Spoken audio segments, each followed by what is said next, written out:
You know, Tim, these girls are always so sweet in their interviews, but you know, as soon as the other girl turns her back, they say something like, look how she looks in those pants. You see her hair? They are more fun to look at, and you know what? They're probably more fun to listen to in their pre-fight interviews. Melissa Kiser is the opponent tonight, 5'7", 128 pounds, and I know we'll have some pretty boys out there that like to brag about their looks, but correct me if I'm wrong, this might be the best-looking fighter we've ever had. Definitely the best-looking girl, or the fighter that's graced our show. She is a tough girl, though. I've seen her working submits, and she can really work them. And you saw her working out with her husband, Brandon Kiser, earlier. I know that Amber has fought in Ultimate Combat a few times before. Win, lose, or draw, I definitely have to respect that. I know it takes a lot of nerve to get into the ring, and I also think that ring experience accounts for something, but I don't think it accounts for everything. I started Thai boxing about 7 years ago. It started just kind of as a self-defense thing, or, you know, I just did it for fun, kind of something to get involved with. And over the years, it just kind of turned into something more serious. And when I started training with the guys at Mushin Fighter Corps, it became really hardcore. And eventually, after watching them all get into the ring, I just decided that I needed to take it to the next level in order to further my progress in the sport. So that's why I'm fighting.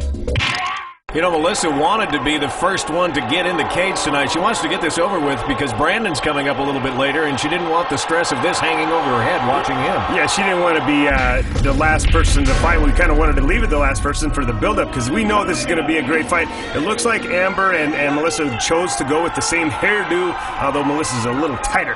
Hope you enjoy the action tonight. First time in the cage, and these ladies are starting off really with a lot more action than some of our guys do at this point. This is Amber, though. She's got third gear, and that's it. She doesn't back up ever. She's always on the attack.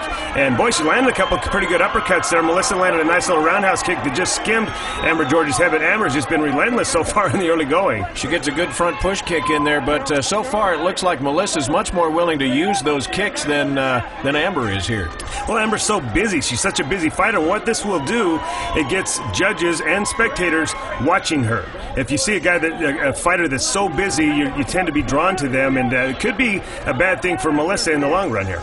Ethan stepped in there for a moment just to separate them. But boy, you're right about Amber. She is just go, go, go, and constantly on the pursuit here. You never see her back up, and that's really remarkable, especially with women. She's just got such a killer instinct. Amber's got this long reach here, and she needs to get up on her toes and utilize that reach. She's letting Amber get in tight here and letting her go to work inside. Yeah, not just for the reach, but also with those kicks. As long as Amber stays inside, those kicks are going to be almost ineffective, although that one did some damage. That one was effective, and that was almost a knockdown. That was an excellent leg kick, but Melissa didn't follow it up, and I really would have liked to have seen her follow up because she had Amber hurt momentarily. Amber's been able to get back into her groove, and she's gotten right back to work. Well, and you see the power of those kicks, and Melissa not afraid to bring them up to the head level either.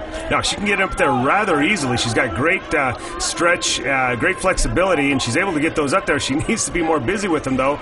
Again, Amber kind of seems to be the more busy fighter. She got one up there and landed it just to the side of the head of Amber George. There wasn't much behind it, though. 10 seconds left in the first of this one, scheduled for three-minute rounds. This is one of those fights, Tim, and we talk about this all the time. The judges, what are the judges looking for, so on and so forth. Amber seems to have been the busier fighter, although Melissa seems to have had more really strong techniques. She landed 3 or 4 good kicks in that round that should have scored rather well. And one thing about the cage, when you back your opponent up, they don't have anywhere to hide. She had Melissa in trouble much of that round up against the cage for much of it. We're going to take a look at round 2 when we come back, so stay with us.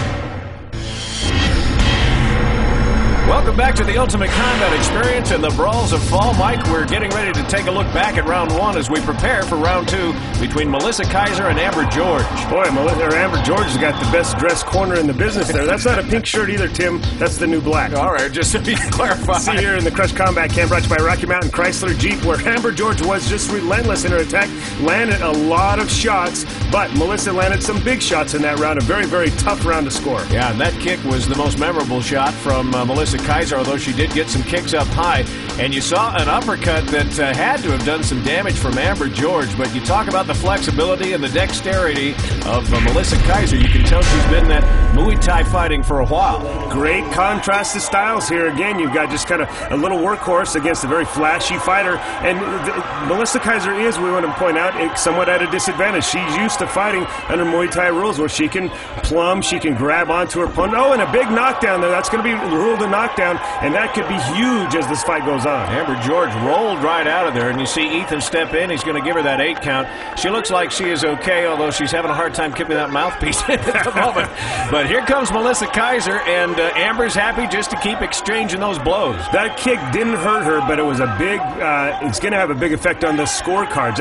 Puts this a 10-8 round unless Amber George is able to come back and steal this round away. Look at that. She gets a good left jab straight through there to Amber as well, who, again, just looks like she's pretty much unaffected by those blows. You know, it's a girl that just picked herself up off the ground from a good front push kick, and she continues her assault.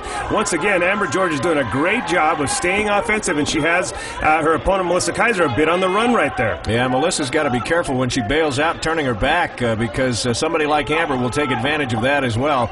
And it looks like Melissa's just kind of running out of gas here and has taken a couple of more clean shots, and Amber's not going to slow down at all. Turning your head like that will leave a big impression on the judges as well. It makes it it almost looks like a knockdown in the sense that you're turning and running away. You've got to really be aware of that. In this cage, it's very difficult because you can't play a rope-a-dope system. She's just trying to get out of that cornered position there, and it just looks bad. It looks actually worse than it is. Lots of scoring blows there in the last flurry from Amber George. Get that leg up there. Yeah, Melissa gets it up there, but you better snap it back or you're going to find yourself in all kinds of trouble. Hey, you point a really good point out there, Tim, where she's getting those kicks up there, but there's just really nothing on the end of them. So do you really score them with that much scoring? I don't really think so. That was a nice one there. Tries to fight her way out of it, and you're right, landed a good kick there with her right leg. We talked a moment ago about that spacing being an issue there, and right there, Amber stood right at the end of that